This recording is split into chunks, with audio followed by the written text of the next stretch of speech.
You know what a ball of yarn looks like?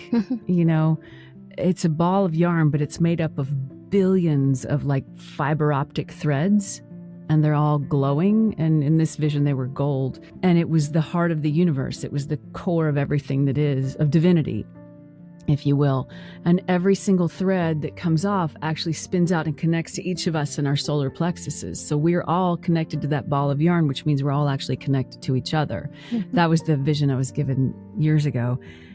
And then I go out in the actual world. I'm like, oh, I don't like those beliefs. I don't like the way you're acting. I can't stand the way you're driving your car, and it's all about, I'm not connected to these people. No, but the truth is we're connected. And, what we just touched on in terms of being able to see in each other, it's such the value of friendship. And it brings us back to, regardless, we are connected. Welcome back to the Eye of Rose podcast. Today, I have the honor of sitting with Jennifer Hale, the legend of voice acting. She's given life to characters like Commander Shepard in Mass Effect, Avatar Kyoshi in Avatar: The Last Airbender, Princess Morbucks in the Powerpuff Girls, and so much more. She's also been recognized by Guinness World Records as one of the most prolific female video game voice actors in the world. And beyond her incredible career, Jennifer is also the founder of skillshub.life, where she empowers and mentors others to strengthen their voices and share them in the service to the world. Now, I'll be honest. I don't play video games, and I've only watched a few of the shows that she's been part of. I had no idea most of the characters that she's voiced in video games or animation. So I didn't come to Jennifer through her characters. I came to know her through her depth, her wisdom, her presence, and the soul behind the microphone. You'll probably hear it in my voice as I read the questions in this conversation, that the sense of wonder as I discover her world and the side of her for the first time. A little backstory. The way it all came together was completely guided. 2 nights before recording, I felt the nudge to open a question box for Jennifer's fans. The next morning, I posted without overthinking. About 30 minutes later, as the questions started to coming in, I thought to myself, maybe I should have been more specific with the question. But then I quickly realized, no, it's perfect as it is, so I let it be. On the day of recording, I set intention and asked my higher self to lead the way. The message that I received was simple. Have fun. And from that space, the questions I brought to Jennifer and the answer that she shared become a beautiful dance between depth, wisdom, and fun. And that's one of the reasons why I'm so grateful to share this with you, because today we are not just hearing from one of the most iconic voices in gaming and animation. We are meeting the soul behind the voice. I hope you enjoy it. When you look, everything is ordinary. When you see, everything is extraordinary. Welcome to Eye of Rose, a space for deep, solid conversations with yourself, with spirit, and with the unseen. I'm Rusnaini, an intuitive guide here to help souls remember who they truly are, to heal and awaken the truth already living inside. This podcast is for those walking the path between worlds, where healing, intuition, and inner wisdom rise from within. Here, we don't chase perfection. We return to the essence through soul, the part of you that always knows. I'm grateful you are here. Jennifer! Oh, my goodness. I am Thank so you. happy to be here. Thank you so much. It's Thank my you joy, for being Rusnaini. here. Yeah. Thank you for allowing this and co-create this together. Thank you so much. I'm honored and deeply grateful. I'm overjoyed to be here. I am honored to be asked, and I can't wait to jump into this conversation with you. Oh my gosh. Let's just start from yesterday. Oh goodness, I had this download. So 2 nights ago, I had this idea pop up in my head and said, let's just ask in the Instagram, maybe somebody or anybody want to ask Jennifer a question. So I asked you, hey, can I have your picture? And I received all these beautiful pictures. I was like, oh my gosh. And I give like, oh, this is giving a fall in love 5. This is giving a superpower 5, all those things. And then I post my favorite picture of you and I'm just going to show you how many questions that I received. I was like, wait a minute. Wow. What? And so this morning I woke up, not that I asked anything. I was just setting intention like, okay, today is my recording with Jennifer and lead me. Where do I take this conversation? And the answer was, have fun. And yes, I love this. Have fun. And I was like, oh my God, this is so awesome. All right. And I want to show you how many questions that I received. Oh, Lord. Oh my goodness. Oh my goodness. Wow. Well, we better get going. We have a lot to answer. I was like, what? I did not expect this. Well, let's just see where it all leads us. Yes, let's do that. There's this one question that it really stood up for me and makes me giggle. It says that, hold on. It's so beautiful. Everybody's so thoughtful about their questions, but this one is so funny. How often do you get foot rubs and pedicures, and how ticklish are you? Oh no! Someone has a lot of interest in feet. Yes. Foot rubs, probably not as often as I would like, but that's just because I'm busy. And pedicures, yes, but you don't even want to know what goes on there because I walk a lot and these feet work hard. That's all I'm going to say about it. Oh, that's very private. No, I can tell that you have very strong feet. When we hiked to the Sedona Mountains, I'm like, how can you not wear shoes? Just wearing that sandals. I broke my toe, so I had to do that hike in flip-flops because I had a broken toe and shoes wouldn't have worked. Yeah. Oh, goodness. I remember that. Yeah. I forgot about that. That was so fun, but to be fair, I have really good flip-flops. That's so funny. And nothing's going to keep me from a hike. Like, oh my gosh. I was in Carmel with my guy like a week and a half ago, and I love to off-road, and I'm also very gravity prone, and so I stepped on this thing, my foot went out from underneath me, I fell. Had my legs been covered, it would have been fine, but my legs were not covered, and so I slipped, and the rocks just literally ripped the skin off of my shin, like all the way down to where you could see the white part. And I was like, oh, so I go down to the ocean and I wash it off with the moving water, and I put my shoe back on. I'm like, we're finishing the hike. So I'm bleeding, and I'm like, let's go. And he's like, you want to turn back? I'm like, nope, we're going to finish this hike. Yeah. Nothing keeps me from a hike. That feat is very, very strong. I can tell you that. Wow. All right.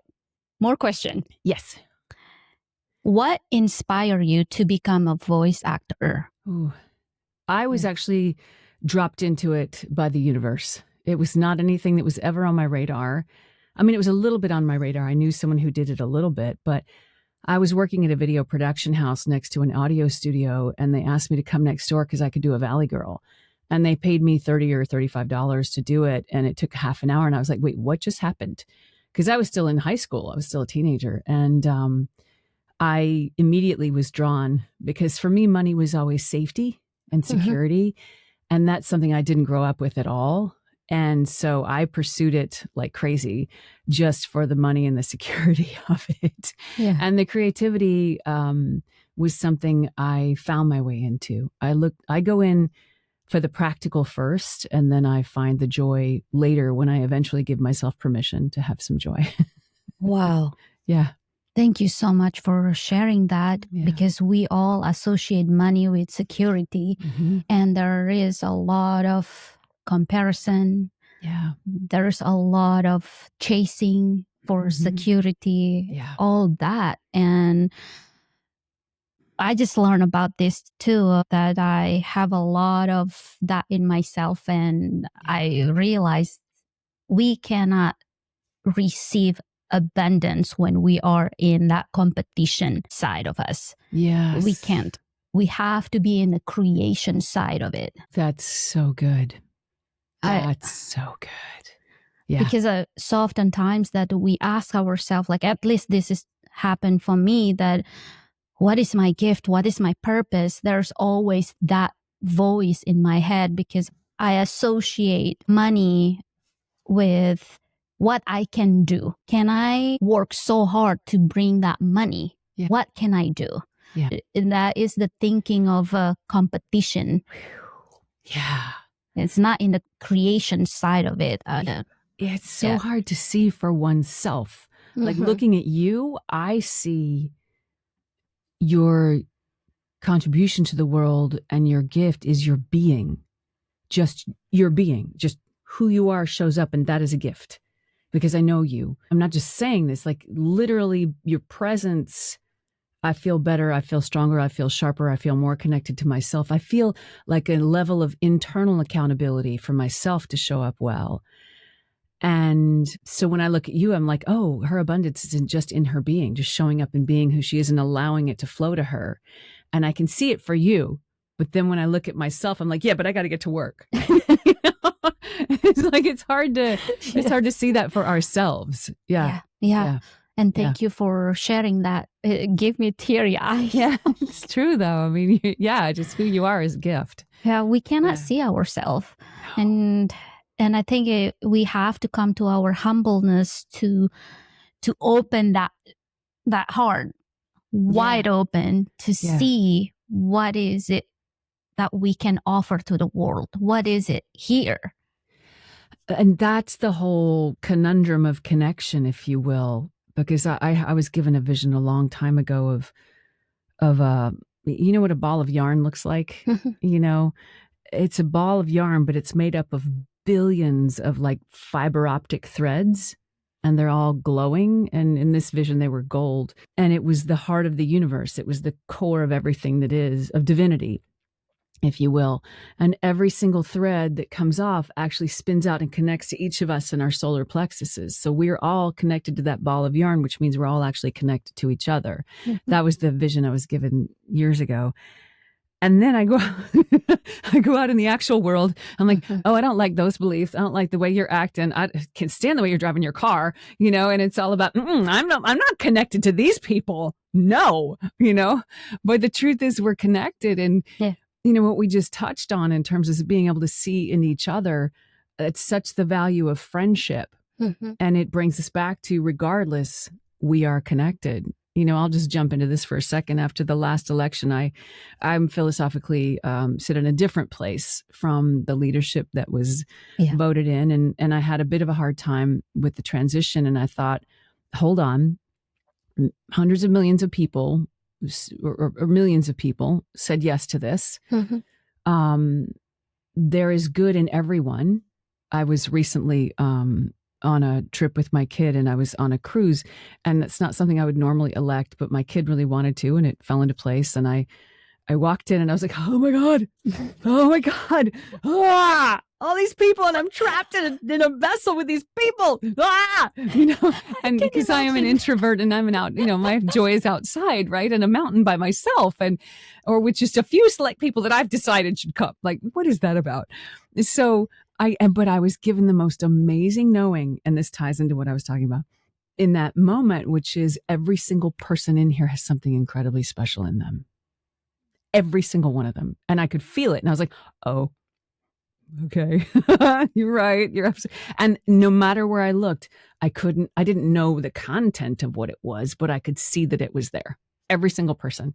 So Wow. going back to this moment around the election, I went, okay, millions and millions of people that they have a valid perspective too. So I need to get curious and not mad.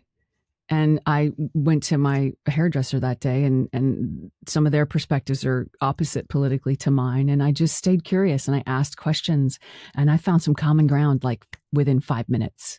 We both agreed on that things were broken. It's just how they get fixed was where we differed. But then that, takes us back to connection. And I'll just bring it back around to opening up to friendship and stuff allows us, I think, to see each other through someone else's eyes, to see ourselves. Like I can see myself through your eyes, and I can't hardly be with how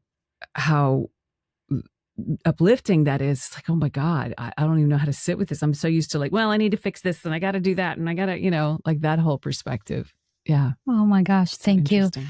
Thank you for that. It's because you open your heart Yeah. wide open, and that's the flow. I see it that so many people are not so many people, but that everybody that I connect with is so gifted. Yeah. But what blocked them to see their gift is their thinking, their intellectual mind. Yeah.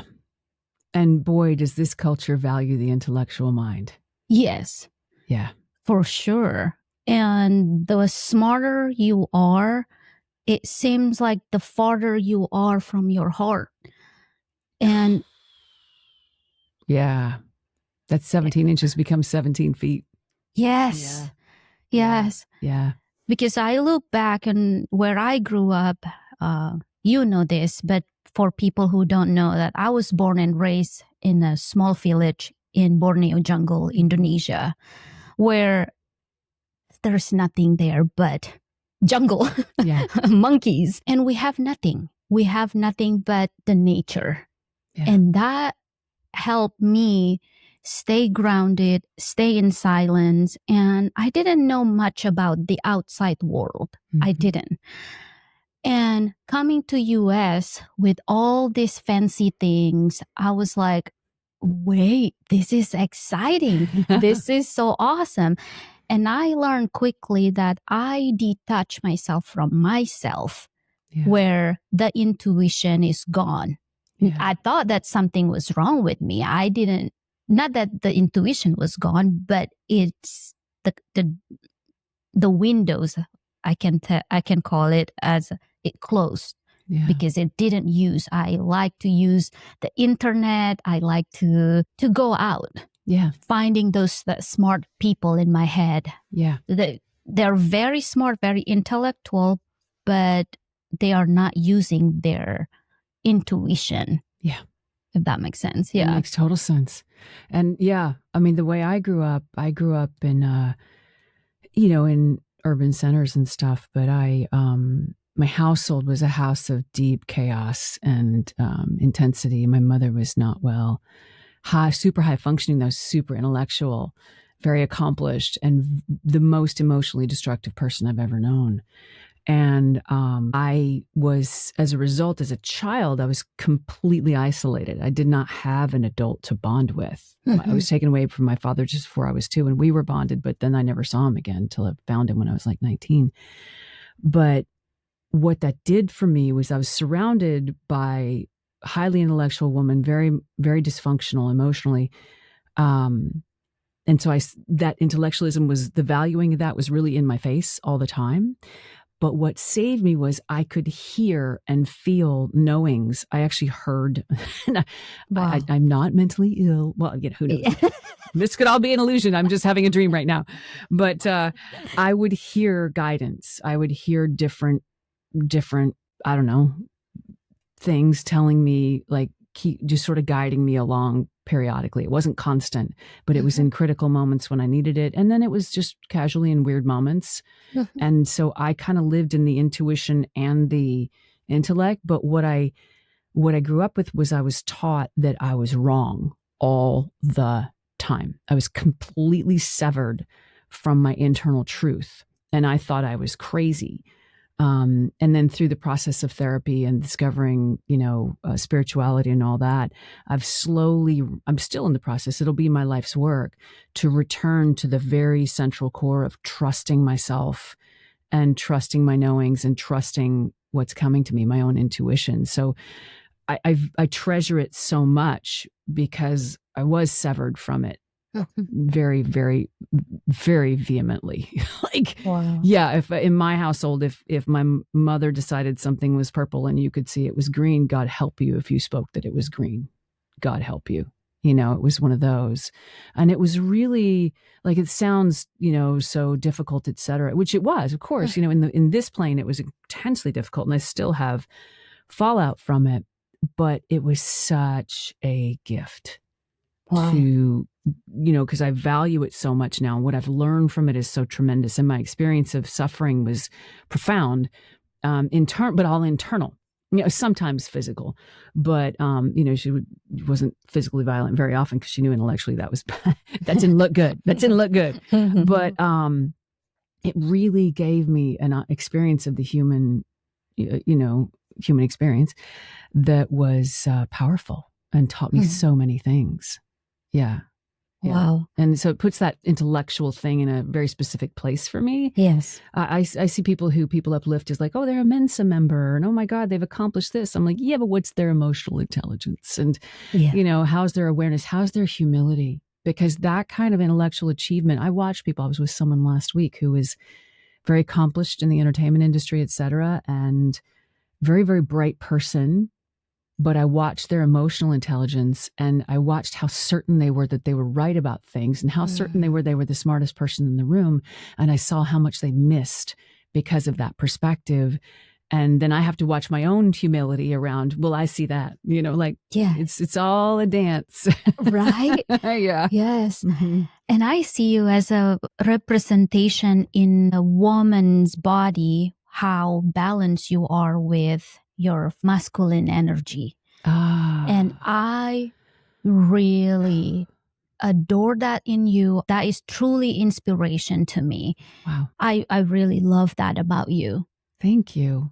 That's really good to hear. It's something that has been over dominant for most of my life. And I'm actually just now learning how to surrender into a more feminine energy, mostly through exhaustion. Because when you live in that masculine so much and you don't restore, it's deadly.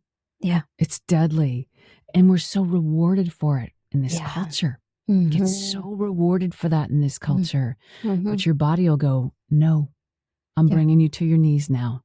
Yeah. And I've been fortunate. I think my lessons, ironically, in it lately have been really joyful lessons because I was single for 5 very, very, very committed years of being just alone. And then the universe delivered to me an amazing relationship. And it's teaching me so much about just surrendering and being and receiving. And I feel profoundly lucky. Yeah. Wow. Yeah. Well, it goes both ways, right? Yeah. Yes. He's also blessed to have you and you blessed to have him. So it's both ways. Thank you. Oh, I love that. Yeah. I just love to see your face when you talk about him. I'm like 14 again. Oh my God, it's crazy. It's so embarrassing. I know. I love that. I think we should all embracing that part of us, that falling in love vibe. And we need to share that more to the world. Yeah, it's great. I also, though, I made an agreement with myself when I stepped into this, and part of it is that this space in life where I'm at now, I have many fewer illusions. I'm sure I still have many, but they're fortunately surrendering to what is. And I went in going, I'm here to accept this person as they are. There's no changing anyone. I don't like this fixer-upper notion because I find it condescending and demeaning to the other person. I don't ever want to do that. I want to go in with and discover who this person is, not make it what I need, like discover who this person is. And I'm really lucky because I is a fantastic human being. But I think that perspective has been really valuable. Yeah. Yeah. I love that. And I really love our conversation. Every time that you send me a message like, sister, I just want to be open here. Yeah. I message her Snidey all the time. I'm like, oh my God, I had this thing. And my magnolia flower is talking to me. This is what it's true. These things happen. You're know. one of the few people I can have these conversations with. I would just walk into this woods and this tree talking to me. And I love that. I truly adore all this conversation that we share. I love it so much, because if I wasn't opening up to you, to everybody about myself, I don't think I would receive those type of messages. You know, and I think this is also important to know, like, yeah, you can dream having that beautiful relationship or beautiful friendship, but if you are not willing to open up yourself, that can only stay in your dream. Yeah. I'm pulling up this note because this came to me the other day. I was, you know, I'm human, like all of us, and I go in and out of these moments where I'm like, oh my God, I'm worried about my kid, or wait, what's happening? We disconnected emotionally. Like I go in and out of like, oh my God, I feel like I'm not getting enough right now. And it was given to me just 2 days ago. I was just listening to when Mandy had sent something that was really beautiful, and I'm surrounded by love. We are all, I think, surrounded by love. It lives right next to not loved. And it's a matter of what we pay attention to and what we choose to look at. Like if I want to see my colors in here, I've got charcoal and I've got this crazy fuchsia on this other wall. And I'm like, there's no fuchsia. Well, I just have to look. It's right there. And the same for the love. My early conditioning trained me to look for where the lack was. But the truth is I have so much abundance right now. I have every single thing I need. I don't have a house on the ocean. I have to walk 15 minutes. Oh my God, but I have everything I need. And the trick is not to get anything, but to truly get, like, understand and really take in what I have. Because all the joy is actually here right now. It's here right now. I just have to see it. It's a matter of, am I going to look at the glass half empty or half full? It's all these cliches, but I got it in my body. And, it's that Sheryl Crow lyric. It's not getting what you want. It's wanting what you've got, and that doesn't mean you don't expand and go for more, but you do it out of place of joy. And like you said, it was earlier on, you said it was out of creation, not out of competition. Yeah. Right. Yeah. Yes. Thank you for sharing that, mentioning about love, because we learn to give meaning, or we give meaning to love in a romantic way. Yeah. I don't know about you, but from where I come from, I learned that love is something that you do. You love your parents, you love your teachers, your family members, your friends. It's all about loving someone that you know. Yeah. But we never learn about what is the true meaning of love. Nobody taught us that. Yeah. Yeah.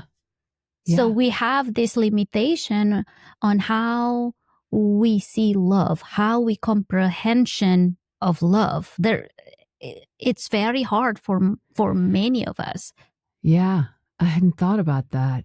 Love has been such a journey. I think it's the Buddhist, few faiths assert that you choose the family you're born into for what you can learn, right? And I came in learning you trust no one. Everyone's going to let you down because they're human, and everyone's going to die and everyone's going to leave. That's just how I grew up. And when they're going to actively hurt you quite often, so I've chosen to you can't living like that. I found too expensive. I had to find my way back to the joy and the trust and the connection. And love coming and going has been a very intense path for me because it hits all those old wounds and stuff. But the lessons in it are so huge. Like I learned a long time ago that my experience a long time ago was that love is an energy and a thing And it always lives within you. And when you get into a relationship, you're just looking for a place to express the love that naturally moves through you anyway. And that doesn't have to be a relationship. I think that was the joy of having 5 years completely out of a romantic relationship. And joy is probably the wrong word if I'm being completely truthful, because what I had to come to was how I didn't love myself. The choices I had made for relationships were so unsuitable to me. They were people that I was not well matched with. And I made myself wrong the whole time and forced myself to stay a lot longer than I really wanted to. And it was very costly, emotionally, physically, financially, all of it, every time. And I really sat with that I did not love myself. And that process, I was just talking about this the other day, that process of coming to love myself, it all sounds like roses and and flowers and beautiful magnolia trees talking to you. But what it is sitting in the muck and the ick of everywhere you don't. You just come face to face with all the places you don't love yourself, and you judge yourself in order to find your way to self-love. And it's not like I've flipped a light switch and it's always rosy. No, it's in my face every other minute. Like the places I judge myself culturally, like as I age, like, oh, I don't look the same. I'm not acceptable anymore. Like, no, that's your decision. You get to decide that. Are you going to choose the culture's perspective or your perspective? You're going to honor yourself or dismiss yourself. Yeah. Anyway, here we go down the tangents. Yes. Wow. I love that. By the way, talking about the beauty and how we age. Yeah. I wanted to know your perspective on that, especially for being in the public eyes. Yeah. How do you deal with that? It's tough. I rocket around all sides of it. I worship Jamie Lee Curtis, Helen Mirren, Judi Dench, these women in the entertainment industry who've really just owned exactly where they are. And I love Jane Fonda as well. And these are, I'm thinking of the gamut between women who've chosen to do quote unquote work on themselves and women visually, and women who haven't. And I have no judgments. I think as long as someone is choosing for themselves what they're comfortable with, then that's up to them. We're paving the way in this generation and the next couple generations for the redefinition of women in our culture. I look at my mother's generation and the women who came before me, and they paved the way. I mean, we couldn't even have credit. We received the ability to have credit cards ourselves during my lifetime. We were not allowed to before that. Like, things have changed so rapidly. How we're valued is really, really narrow still. I look in the mirror and I'm like, oh, and I'm like, no, you get to decide right now how you accept yourself and how you don't. And that's that. And I feel like the generation where I am, as I move through, what they call the middle age, I'm not even comfortable in the entertainment business saying out loud my age, because I don't want to be put in a box. Because I can still do this and I can still be in this kind of character, easily. But I'm also this too, and I don't want to be put in a box. So I have to move between the reality of the business that I'm in as it stands now, where I would like it to be, and take a stand to help push that forward, and just strike a balance where I'm also just a human being who sometimes is really sick of the whole thing in the middle. So I just have to go slowly and take my time. And really the battle, and this is a battle I'm seeing everywhere, is to remove judgment. Because judgment shuts everything down. I can't judge myself for where I'm at on any given day. Some days I'll wake up and go, oh my God, I got to get one of those refreshers that they do. And other days I'm like, no, baby, I'm taking a stand. You see this white hair? I earned it all. And I would love to be like, you see this white hair? I earned it all. And many days I am. I mean, the hair thing, I like, whatever. Too bad for you if you don't like it, But I also recognize I'm on the front. I'm not the front of that wave, but I'm like one of the fronts, the next couple layers of the front of that wave, redefining this. And when you redefine something, you're living in both worlds. It's like that whole spirituality thing, us being spiritual people who value spirituality, but also people who live in the world. We're not the monks at the top of the mountain going, right. I eschew everything. I just get to be in the spiritual zone all the time. And we're not the people in the valley blind to the whole thing. We're actually running up and down the mountain, taking the messages back and forth, back and forth, back and forth. And that is its own job that requires a certain amount of energy, and we have to respect and restore ourselves and have compassion for where we're at. So that's kind of with the age thing. I'm like running up and down the mountain going, no, accept all the women exactly as they are. And crap, I'm in entertainment. I still got to look good. Oh my God. It's all, can I be Jamie Lee? I don't know. Right now, I feel like Lindsay Lohan on the other side, blessings to them all and respect to them all, to us all. We're all walking through this path. We're all walking the path. And this is just coming to me. The central currency of this path right now is attention. We're trading so many things for attention in this modern culture. And attention equals power a lot right now. And attention equals money right now. We get views. Hey, there's money. Hey, there's traffic. Hey, there's power. And that's all outside of us. We're seeking someone else's attention, someone else's engagement so that we can go forward. And it's an interesting question. Where's the balance in that? How do we unhook and honor ourselves as we move through the attention and economy? It's just, it's a whole rabbit hole. It's deep. I need a straw right now. I need a rope and a straw. Yeah. Yeah. Thank you for mentioning about having compassion to oneself. And I think that is, wow, it's just so easy to say than done. Yeah. Many times that, I'm going to start having compassion to myself. Boom, you get hit. Yeah.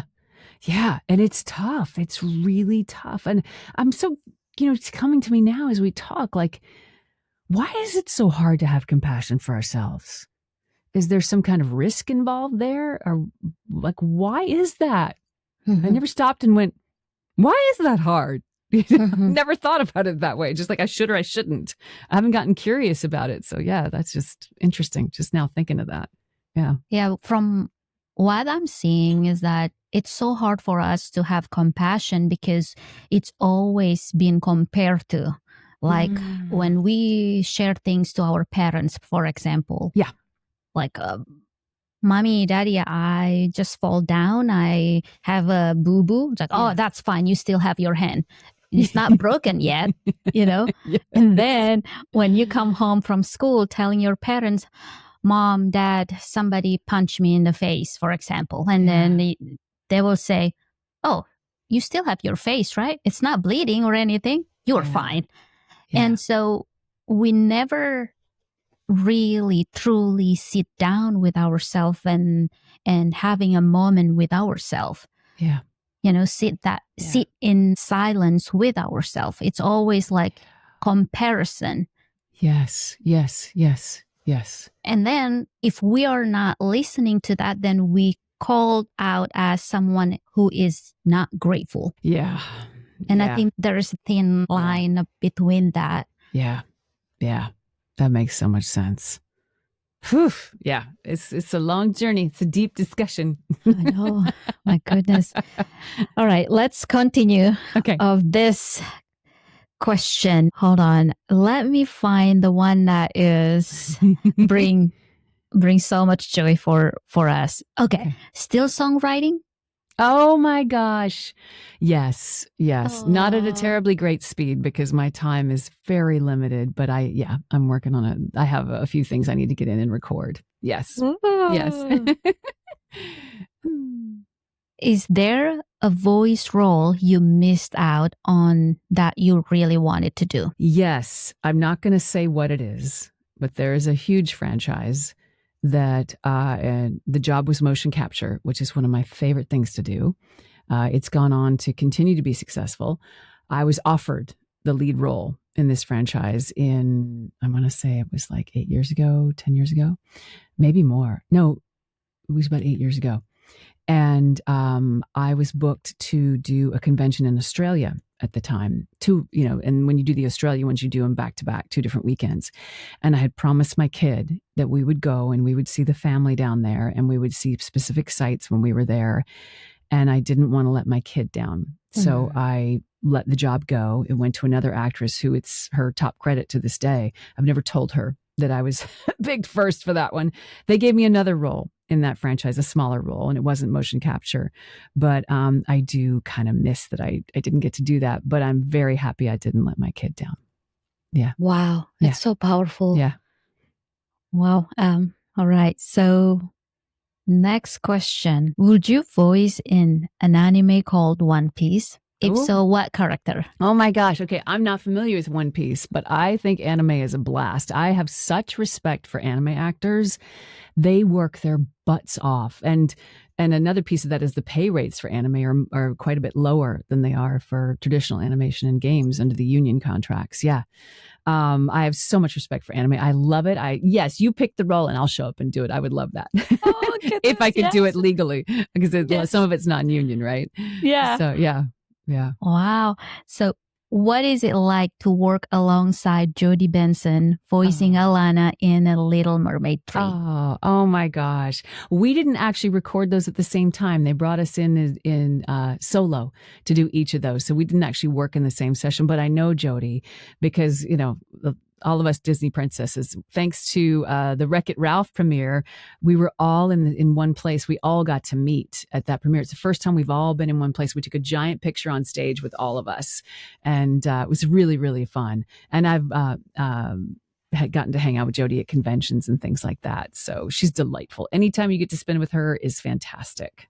Oh, goodness. Yeah. Would you ever revisit the Hex Girls? And how is it working on that? Can you con in Las Vegas? I would go back to the Hex Girls in a hot second. I think all of us would. I love those characters. I was just talking about this. I was teaching on the platform skillshub.life, my platform, yesterday, and we were talking about it. It's just, I love the Hex Girls. I love that role. I loved singing. It was amazing. Yes, absolutely. Just tell me when.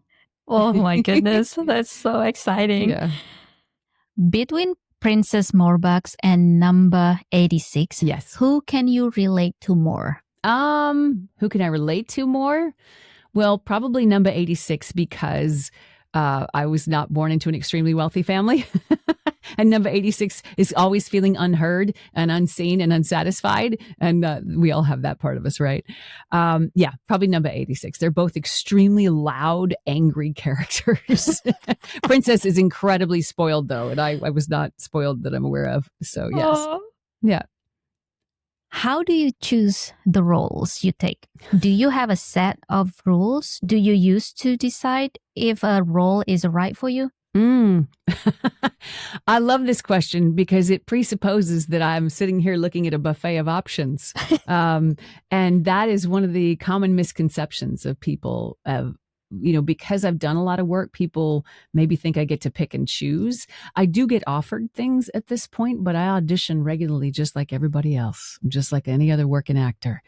I choose them based on, did I book it? Now, there are some things that I would not feel comfortable doing, but I wouldn't even do the audition. I still audition for much of my work at this point. Yeah. Yeah. Wow. Just a working actor. Mm-hmm. Yeah. I love that. How humble you are. Next one. Yeah. What did you think of doing Bayonetta in Bayonetta 3 and would retake the character in the next game? I had a great time doing Bayonetta. The way I came into that role was actually, I actually reached out for help on the whole scandal that came up around that one. I reached out to the Dawn for that when it got that bad.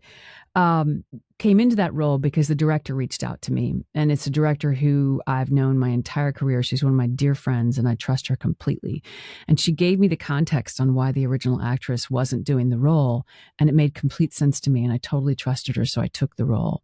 And I would absolutely do it again. Spoiler alert, in Bayonetta 3, to close your mic or your earphone, take out your earbuds if you don't want to hear this part. It's a multiverse situation where Bayonetta has many different personalities. She's, Chinese soldier. She's a French this. She's a British that. It's all over the place. And I loved occupying all those different iterations of Bayonetta. It was really, really fun. And I would do it again. Yeah. Wow. Yeah. That sounds so interesting. It was. I love that. Yeah, Wow. it was. There was a wild controversy when the game came out, and that I learned some heck of a lessons in that one. I was under an NDA. Whenever you do a game, you're under an NDA. You're not allowed to talk about it. And I had two on this one with Platinum Games and one with Nintendo. So I couldn't speak at all about it. And I'd never share about a game until the game company shares about it online. I'll just repost what they said. I never want to risk posting too early because that's a big problem. And in this one, there was controversy with the actress who'd done the role previously, and she put out a video that had some non-truths in it, honestly. And I got publicly skewered, and the game companies initially were like, we're just going to let this blow over. And by the third day, there were 11 million tweets about it. And I was at the center of this controversy, being painted as someone who I'm absolutely not. And that has happened to me again recently in the actor strike. There was some real lies being fomented by, one or two people on the committee about me and my involvement. And I was really being painted as someone I'm not. And because I want to be very careful and very respectful of the process and confidentiality around it, I haven't said much about it. But I was like looking at it going, wow, here I am again, being painted to this group of people as someone who I am absolutely not. And in fact, what I and two other people who became involved in this really unique capacity during the negotiations did, I made a tremendous difference, honestly, for all the actors to get that committee what they needed and what they wanted in this negotiation. But I was being painted as a villain. And I still haven't gone back and been given the space to correct that. And I've been told it's going to be corrected, but it hasn't been corrected. So I'm like, okay, what's the lesson for me sitting here being really misrepresented, the opposite of my values, and I'm in a position where I'm not correcting the record would cause even more chaos at this point. I'm going to do it at some point, but I have to be so mindful. It's forcing me to wait. I'm like, what's my lesson? What's my lesson here? Wow. Shoot. This is the second time I've been painted as a villain. And the first time it was great. I was totally absolved by this amazing Bloomberg article and everything came out in the wash. And it was great. And this time I just have to wait. And it's infuriating because it's not who I am. But I'm thinking there's a lesson here for me. I'll just have to wait and see what it is. Yeah. That's so powerful. And thank you for sharing that, because that is such a beautiful reminder for all of us when we put in a situation, instead of asking what is wrong with me, asking what is it here for me to learn? Yes. What is my lesson here? Yeah. It's the same thing as the Bayonetta thing. I'm painted as a person I'm not by someone who's misrepresenting the truth and lying about me, and I can't say anything. I'm like, that's a really unique position. I'll never forget the first time when the Bayonetta thing happened. I watched people I knew reposting the original videos that caused the controversy because they'd watched maybe the first 30 seconds and went, oh, that's terrible. And I thought about it and I was like, I'd have done the same thing. I would not have watched all the material. I would have gone, oh, that's terrible, and jumped on the bandwagon. And I thought, wow, that's a beautiful lesson in wait, slow down, look at all the facts first.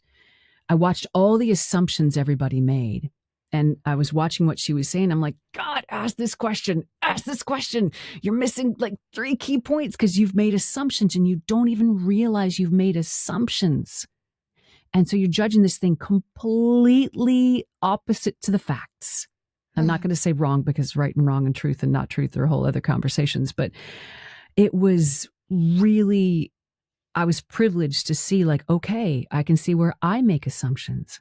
I can see where I jump to conclusions. I can see where I jump on bandwagons, and it's in my body because I'm the one it's happening to. I'm the one being negatively affected by this. So I will take this lesson all the way into my heart and I will alchemize it and I will turn it into something beneficial somewhere in life and in the world. So I just haven't found that gift yet in this situation. So, yeah. Thank you for your honesty. It means so much. It's about this assumption. My goodness. We can go on and on and on talking about this because it really is such a big topic that's huge. Yeah. we create our assumption all day long Yeah. without even realizing it. Yeah. As simple as, oh, why there is something on the road, like we don't know what that is. Yeah. Maybe it's a just plastic bag, but we are like, oh, somebody must throw in the trash. Yeah. Oh, you know. Oh my gosh. But we don't know that. And we operate like we do. I used to volunteer on these teams out in LA. We would go in when there was a brush fire. We were under the the umbrella of animal control services. We were trained by the fire department, and we'd go in and we'd pull horses out and other animals out in advance of brush fires. And I was on one of my early first fires I was on. I don't think I was even a trained volunteer at this point. I had shown up to volunteer. I'm at this farm, and there are these two huge pigs that had been left there, and we had to get the pigs out. We had to get the goats out. We had to get all these animals out. And I was like, oh, I cannot believe these people just left their animals in this fire. I cannot believe they did that. And I was all mad about it for like a couple weeks, it was like a week or so. And I'm down at the animal shelter. I actually think I was getting a cat or a dog at this point. Yeah. And this guy comes in, and these pigs, these hogs, they were huge. He was coming to pick them up, and I heard him come in, and it was very unique. And I'm like, there's no way you'd know it was the guy because of the size of the pigs. And I was like, and he walks in, and I'm like, oh, it's that guy who abandoned his animals. I had all my certainty. Certainty is such a red flag. And that kind of certainty, righteous certainty. Yes. Mm-hmm. And I fortunately could not open my mouth yet. Thank the universe. Because he comes to the counter, he's like, oh my God, my pigs. He goes, and I learned in that moment that when they call an evacuation and you're away from your property, they won't let you back in to get your animals or anything else. And I had judged him for abandoning animals when he was going crazy because they wouldn't let him in to get his own animals. And I was like, watch your judgy self. I keep, the universe just keeps going. That was years ago, but I am learning. I definitely have taken in these judgment lessons very much. I still have many to learn, but yeah, assumptions, man. Watch out. I know. Yeah. It happened to me too, where when somebody texts me, and if I don't understand it yet, I just simply ask, can you please explain more? Yes. Because I am not going to create that assumption or guessing game, playing that game. Like, no. Yeah. I step back from that. Yeah. So interesting. Yeah. Okay. What other questions? Bring them on. Let's go. Would you like to give a voice to Haluva Boss character? And if so, what? Hold on. Let me read this again. Okay. I'm going to do some searching while we're doing this. Would you like to give a voice to Haluva Boss character? And if so, character wants to make his voice to him. Okay. Haluva Boss is a show, and I think they're asking if I would like to be on it. You asked me if I want to be on something. I want to be on anything. I love working. I love creating characters. I love bringing writers' work to life. So yeah, you pick. I'll show up. I'll do it. Let's have fun. Ooh, I love that. How did you feel when you became Bayonetta in Bayonetta 3? I was excited. I was honored, and I was very excited to be handed the mantle of that role. Yeah, and I really love and trust the voice director. So I was very much excited about that. Yeah. Wow. What's a moment when recording you realized that this project was going to be special? This is going to sound like a pat answer, but it is the truth. They are all special, and you never know. Like when we were recording Mass Effect, for example, that's a project I did that has a lot wide reach and had a big impact. I knew it was a beautiful script, and I've done many projects that are really beautiful scripts and really well written. So that is always really clear to me. I've learned to never, ever make an assumption about what's going to happen when it hits the marketplace. I've done beautiful projects that didn't blow up. And I've done projects I was like, yeah, that was fun, that were like huge. You just don't know. I never assume I've been doing this a very long time, and it is an unpredictable, inexact science, and it will humble you the minute you think you know how it works. Wow. Yeah. That's so powerful. How would you feel about a redemption arc for Princess Morbok if it were to even happen? I don't know how I feel about a redemption arc for Princess Morbucks because she's a complete brat, and that's her charm. When I started doing Princess Morbucks years ago, the original Powerpuff Girls cast, a Cartoon Network, I would have like chunks of, because she rant and rave, like pieces about that big, the script. Because the script typically, the paper script has two sides. It has like the dialogue side, and then there's space if they need to write something over here. And so, my chunks would be about that long. And then as she went along and evolved, I would have like full page rants. She would just go. And it was so much fun. So don't take that away. As long as she still rants and raves, sign me up. I love that. Yeah. All right. Next, what do you think about the people who ship Rivet and Ratchet? And if you like it? Oh, I love shipping Ratchet and Rivet. Okay, we could ship Ratchet and Rivet. That's a whole other storyline. We'll see. I kind of love their platonic connection. I mean, they're the only two Lombaxes in the universe, so I suppose, shipping is an option. But yeah, all right, let it rip. As long as it's well written, let's see what happens. Can you tell I'm just like faking it until I make it? Like you're doing such a good job. Some of the stuff is so inside baseball. It's so inside. I'm like, oh God. I don't even know. No one's going to know what the heck this is. Yeah. It's two characters in the universe. The original game was Ratchet and Clank. And then years later, Ratchet and Clank Rift Apart came out. And Ratchet was the only Lombax in the universe. And then Rivet is the girl version. And she's got her own robot and Kit. And so it's like the only Lombax and the only Lombax discover each other. But it's all about the adventure. It's all about beating the bad guy. Yeah. Oh my really gosh. Fun. It's fun. It's a beautiful game. Absolutely beautiful game. I'm so proud of that game. Yeah. Yeah. So fun fact, my two sons, Corbin and Jonas, he loved playing that game, the Shepherd. Oh, Mass Effect. Yes. Oh my gosh. Yes. Oh, wow. Yes. When I told Jonas, hey, I'm going to have a podcast episode with Jennifer Hale, and I told him about that, and he said, really? That's so cool. That's so cool. Yeah. Thanks for playing, guys. Thanks for playing. And Jeanette, I told her about the Powerpuff Girls, and she said, you did? It's like, not yet. I'm about to. And she was like, what? That's so funny. Because to me, it's just a job, right? It's this job that has this kind of like, it gets attention, right? It gets prestige because it's in entertainment, but it's a job. It's a job like any other job. And it's such a privilege to be able to do the job because I think the privilege for me is that art, in any kind of art, you're channeling the muse, you're channeling divine spark into creation so people can experience something. And that is a privilege, a huge privilege. But everything's an expression of the divine, everything. Yeah. So yeah, I don't see any of it as higher or lower. Yeah. It's beautiful. Yeah. I used to watch Powerpuff Girls when I was a little kid.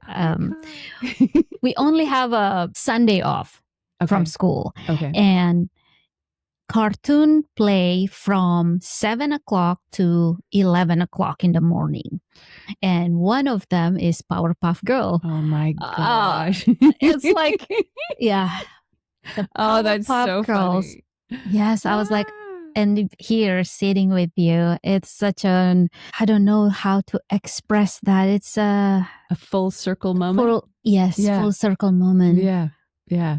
I love it. Wild. Yeah. And we only have 3 channels in the house. Yeah. And one of them, for some reason, have cartoon, but it's only from 7 to 11 Yeah, o'clock. that's how it used to be, everyone. You used to have to just like, you missed the window, you missed it, too bad. Yes. There wasn't any like, I'm going to go stream it whenever I No. want to. Yeah, that didn't happen. we had forced healthy boundaries around screens. Right? Mm-hmm. Oh. Mm-hmm. All right, next one. Which Mass Effect game was your favorite? Oh, boy. Which Mass Effect game was my favorite? I honestly, here I go again with the pat answers, but it's not pat. I loved them all. There were stylistic differences that led me to really love things about the third one. Because when we started the first one, the technology was in the kind of place where the acting had to be a little bit presentational, just a little bit, that extra oomph to kind of sell it. And by the time we got to the third one, the technology had advanced enough with the motion capture and the way that they were rendering everything that you could just do my favorite kind of acting, which is that kind of film and TV thought registers on camera kind of acting, where you just live it and it's done. Because that is the basis of everything I enjoy with acting. That's kind of where I start with everything. And then if I have to push it up a little bit to meet the team's needs, I will. But to be able to just live in the reality that was on that paper and that was enough was incredible. So that was my favorite thing about 3. Yeah. Yeah. And the writing is ridiculous. The writing on that game is incredible. What a privilege. What a privilege. Yeah. Wow. Yeah. All right. Next, do you think Felicia Hardy, the Black Cat, should have ended up with Spider-Man in the animated series? Of course. She always should have. Parker was meant for me. Yes, absolutely. Absolutely. I love that. I'm much more exciting. Yeah. Yep. Oh, this is a good one. How did you get your visa in order to work in the US? I'm a Canadian voice struggling. I actually didn't need a visa to work in the US. I am a dual citizen. I was born in Canada, but my mother's American. My father's Canadian. I was born up here in Canada, and I spent most of my growing up years in the States, most of my life in the States, and then I came back. So I'm one of those very lucky people who has dual passports. Yeah. So I can't help you there. But I wish you the best, though. Good luck. Absolutely. Yeah. Any advice for Canadian voice actors who are trying to work in the US? Yes. Go to skillshub.life. I'm not kidding you. It's a shameless plug. This is a site that my sister and I and our friend Bill, who's a developer, have built for voice actors and on-camera actors of all flavors. And now we're expanding into helping creators as well. We're developing, we've got a storyboard, a coach on who does storyboarding. We have 90 some different coaches. And the reason I say this is I can tell you how I broke through when I broke through, but it's been decades since I first broke through. You know, and so what I tell you is not going to be relevant. Yes, there'll be certain habits that are important to have, like that never go away, like learn your craft inside and out, learn how to market, but the ins and outs and the nuance, you want to talk to somebody who's broken through in the last 5-10 years, or somebody who does it every day, or somebody who hires actors. And that's why we have 96, or I don't know how many, 90 some, maybe we're over 100 now, I don't know, coaches who are professional working actors, casting directors, and voice directors, and they can tell you what works now. So this is the meta advice, whether you do it on my site or somewhere else. Just book 10 minutes with someone you can trust, and it needs to be someone who's done it in modern times, like in the last 5-10 years, and ask them how they did it and what they would suggest for you. That is what I think you should do. Yeah. And also, don't mind your attention. Is your attention going to what's not working, what's hard, what the challenge is? Or is your attention going to, this is the feeling of what it feels like when it's done. I'm going to live with that as my compass point. And what's my next constructive action I can take? What's my next piece of constructive action I can take? And am I satisfied? Am I going to choose satisfaction each day with how the day went? Or am I going to choose to be down and frustrated and upset? Look, we all get there, but you can also then recognize it, have compassion, like, oh, I'm in the human pit right now. Let me switch over to the human playground and have some joy and appreciation, because it's a process. Just trust it, and trust that it's all unfolding the way that it is meant to for your absolute best good. The dogs agree. Oh, no. Oh, Yeah. yeah. It's so great advice. Yeah. What is your opinion on the new season of Totally Spies and don't miss it? Yeah. And do I miss it? Yeah, probably that's what. Yeah. Oof. This one's a tough conversation. I got an email, the season's out now, so it's been a year or two ago, from somebody just asking if I'd be interested. And I said, absolutely, please talk to my agents. I'd love that. And that's the last I heard. And the next thing I knew, we'd been recast.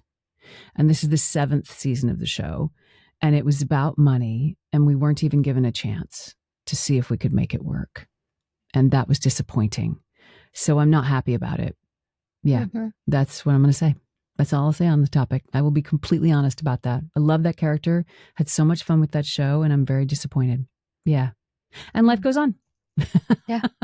Yeah. Yeah. All right. Next one. Will you doing cameo again? I don't know if I'm going to do cameo again. They, to be perfectly honest, the representative that I dealt with was quite dismissive and super disrespectful about the fact that we're voice actors. And I don't like being treated that way. So my responsibility was to take myself elsewhere. So yeah, I'm currently looking at an alternative. If you go to my website, you can send inquiries there, Jennifer@jenniferhale.com. If you've got an inquiry, we'll see what we can work out. But I was working through Streamily. There's some issues there, but we're seeing if we can work that out. So yeah, the platform fees were getting a little crazy and I didn't want people to have to deal with that. So yeah, we'll see. Yeah. Do you find is challenging for you to live in public eyes as a voice actor? I'm very lucky that I'm a voice actor. If I had done as many on-camera roles as I have voice acting roles, I could not go to the grocery store in peace. Yeah. And I'm one of those introvert extroverts. I will ask anyone anything. I will go anywhere. I will do anything. But then all of a sudden I hit the wall and I'm like, all done humans, I got to go. Yeah. So yeah. I'm the combo. So it's probably tough to navigate for people out there going, why is she being so, like, no, I'm at the wall. I got to go. Yeah. And you can tell by the way I walk through a convention. If I walk through a convention like this, I'm in the open mode. And if I walk through like this, I'm like, energetically, I'm at my max. I remember one time I did a convention. It was in Florida, and I opened my envelope, my sort of energy envelope, and I let everybody in all day. And that night I was throwing up and I had a migraine. So I have to mind, and I was just output. So I'm very mindful of that. So I'm grateful. I have been recognized in public a few times, which is wild to me. I'm like, how do you? But most often I would get, going through the line somewhere at a store or whatever, and I'd open my mouth and people and they wouldn't realize it. They wouldn't put it together. They'd listen, they'd go along. They'd go, do I know you? You look familiar. And they didn't realize it was the voice that was registering. It wasn't the visual. But their brain would kind of convince them, like, I know this person. I must be a visual connection. I go, no, somebody came to my door. This was heart stopping. Somebody came to my door. I don't know what they were doing. Like, do you want solar or whatever, things like that. Or it was a delivery driver. And they saw my name and he said, are you Jennifer Hale? And I was like, that is my nightmare. That is my nightmare. Fortunately, they had a lot of discretion. They're like, don't worry, I will not tell. And I was like, thank you, because my privacy is extremely important to me. Yeah. Wow. Yeah. My gosh. I like my privacy. It must be tough to be, well, I guess when you are famous, it must be born in you, I don't see myself as famous at all. I really don't. Like when I do conventions, there's the on-camera people, and I feel for them, man. They get no peace. And I'm, the New Yorker years ago, Tom Bissell, who's a brilliant writer, just a brilliant writer. He did a piece on me for the New Yorker, and they ended up calling it Voicebox 360. But the original title of that article was meant to be The Invisible Girl, because that's what I am. I come in and I go away. Come in, I'm a thing, and then I disappear. I love that. Yeah. Wow. I love your voice, by the way. Oh, It's thank just you. so powerful. Thank It you. really calming Oh, and good. empowering at the same time. Oh, I love that. Thank you. That's a huge compliment. That's my dream. Thank you. Yeah. Cool. Yay. Mm. I can quit now. No, I'm kidding. I'm kidding. I have achieved the dream. I'm going to go.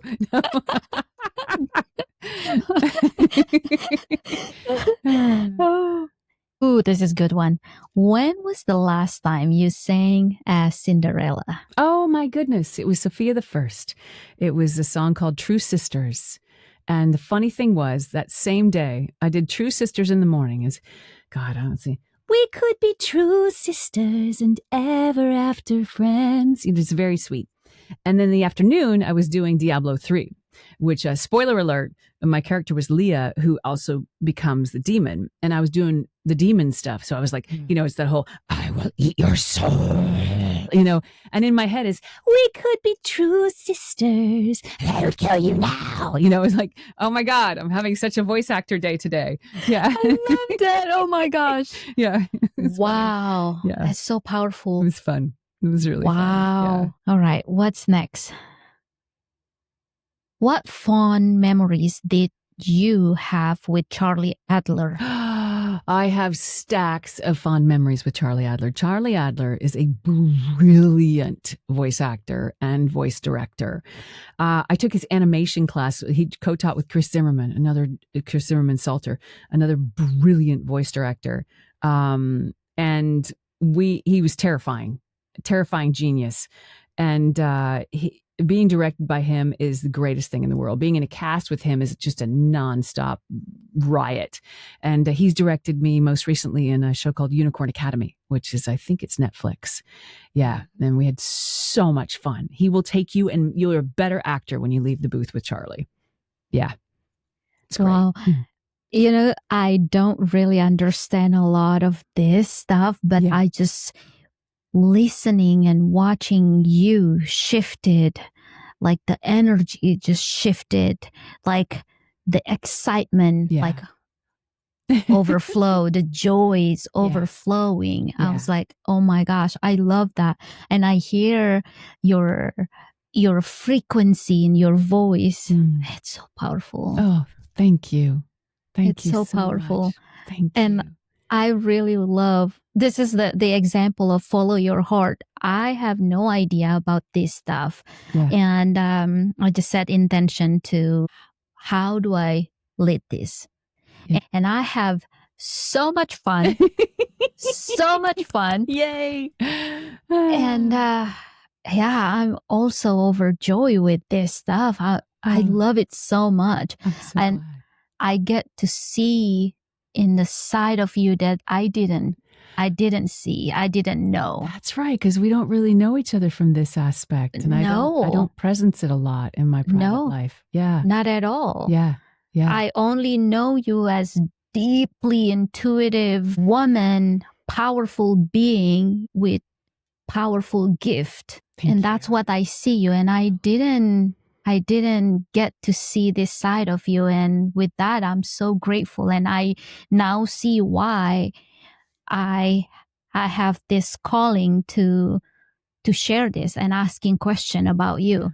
And after I posted this, I realized, I was like, why I didn't ask for the specific question. And at that time, I knew there's something, but I didn't know yet about having fun. Yeah. It's so powerful, isn't it? Because we value, I'm watching what's happening economically in our world today. And it's because of the growing gap between the haves and the have-nots, and that it's getting worse. I think it's pushing us all to question what we're putting our time into and what we're working so hard to achieve and to earn money, et cetera. And I really think these younger generations are looking at this going, why would I bother? I just want to live off the grid, or I just want to do this, or I don't need to achieve all this stuff. And they're already valuing fun and joy and connection first, and community. And I think that's because that's the heart of what really matters, Yeah. They're breaking away from the system, which I think that's exciting. And have fun is where it starts. Yes. Yeah. Yeah, because we do that though. We really do that to ourselves where we are, at least to me, ever since I become a mom, I left that side of me, the fun side of me. Yeah. To me, all of a sudden, I becoming this very serious person. I didn't like when Jake make a joke like that dad joke. Like Yeah. to me, no, it's not funny. Yeah. Can we be serious? You know? Yeah. Because I see as a mom, I carry these massive responsibilities to show the kids that no, you can't do that. Yes, you can do this. You have to be like this, stay this way. Yeah. And there are so much of that. And I see I didn't allow myself to have fun and show the kids that how fun their mom is. Oh, you are so fun. Kids, she is so fun. Trust me. Trust me. I love this woman. You know, parenting, that's something we haven't even gone there. Parenting is, I mean, my kid's 15 and he is pushing the boundaries right now. And he, you know, in his mind, he's absolutely right and justified in some of the decisions he's making. And my kid is a really good kid, but he's in that stage where he's making decisions. And I'm like, you did what?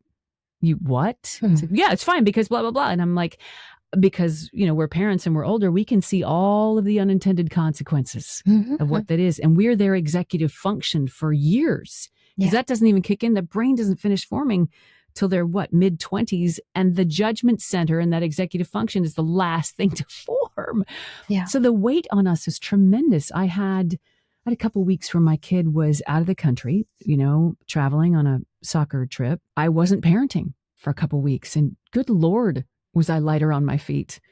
And wow, was I relaxed. And I didn't realize like what it takes, because I'm also a single parent, and what it takes is tremendous. So kids, give your mom a break.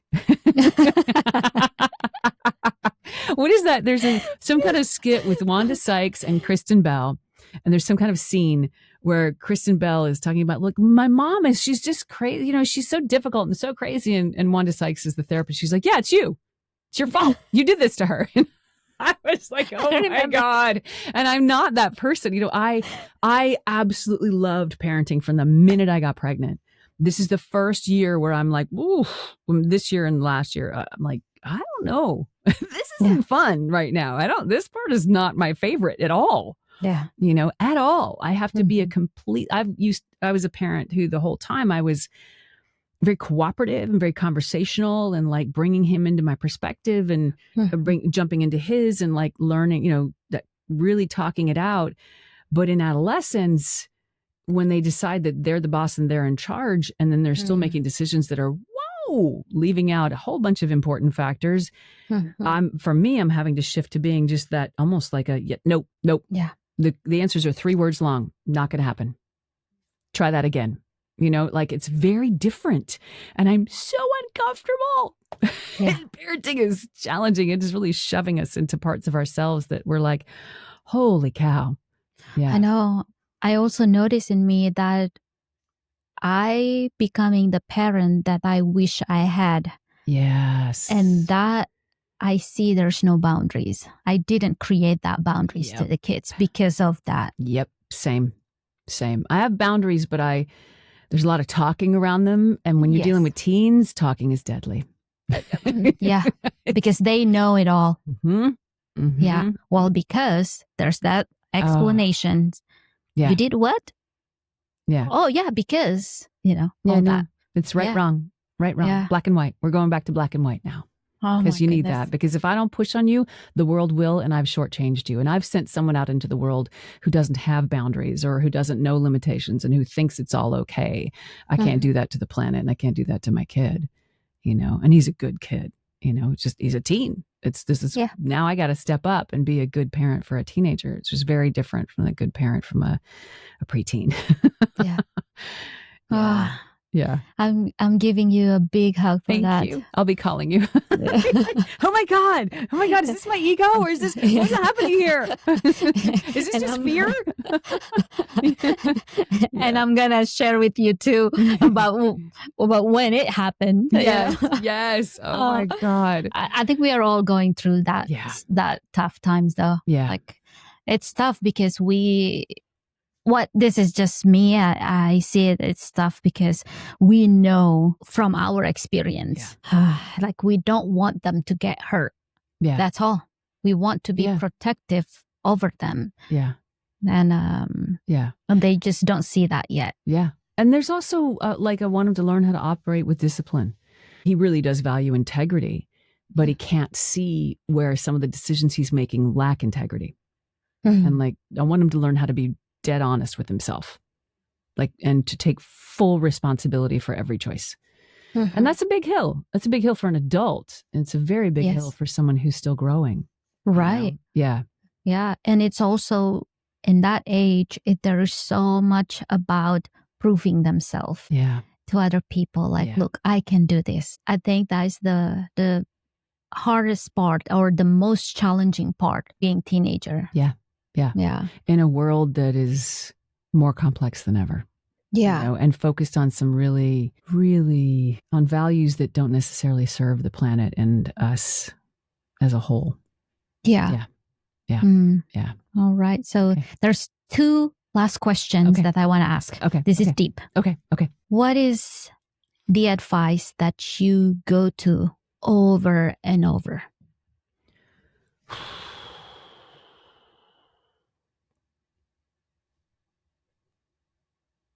It's two things I need to learn. Well, there are many things, but slow down.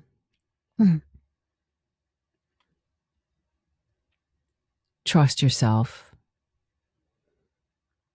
You're enough and everything is enough right now. These are the things I quickly lose track of when I start to go too fast. You know, I start feeling not enough. I start feeling like, you know, like alone or unseen or unheard. And it's usually because I'm going too fast. I need to slow down. And then silence. Good Lord. There's so much.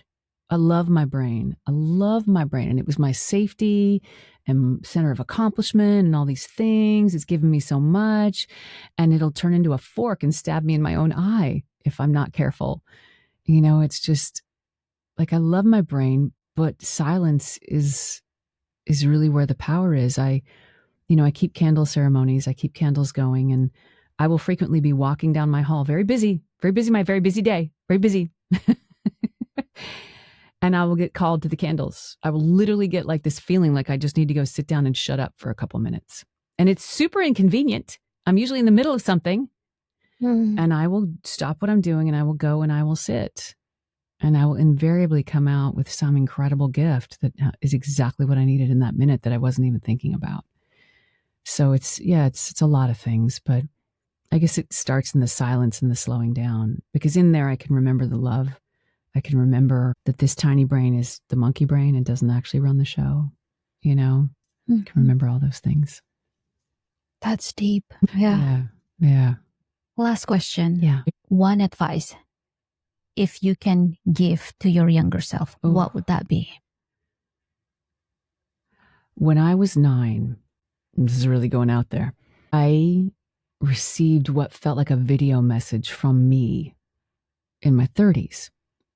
And this is what initially had me start to question if time is parallel or sequential. I think we're sort of hopping around all things at all times. And in that experience, I came to me, and it sounds really weird, but the 30-something me came to the 9-year-old me who I can't describe how difficult life was at that time. And said, it's going to be okay. It's going to be so great. You're going to be great. So if I could go back to that kid, you know, I have, there are a bunch of us kids and several of us kids, and we have different parents. We're one of those families, but my sisters and I are very, very close. And they grew up with kind of a similar dynamic to me. And they came out of it like, you know, you're damned if you do and you're damned if you don't. So they were like, I'm going to do what I damn well want, and you're going to, And I came out of it like, oh my God, I can't do anything wrong. I'm responsible for making everything okay. Oh my God. So I would go back to that kid and I would say, trust yourself. You're right on. And do what makes you happy. You have integrity. you have compassion, you care about people, go have a great time and trust yourself. Everything you need is right there. That's what I would say. Can I have a time machine? I got to go do something. Yeah. That's deep. Yeah. Thank you. Thank you, honey. Thank you. Thank you for having me. This has been Thank such a you so joy. much. Oh my goodness. Thank you for everything, the wisdom that you shared. It's touched me deeply, and I know it touched other people too who listen to this. Thank you. And keep shining bright. Thank you. Keep doing what you're doing. It is such a gift. I'm so grateful to you. I'm so grateful for you to be my sister, to be my friend who share all of these beautiful things. Oh, the beach says hi. What a blessing, right? What a blessing. Thank you, you. sister. I love you. I'm sending you a big hug. Same. All right. Bye. Bye.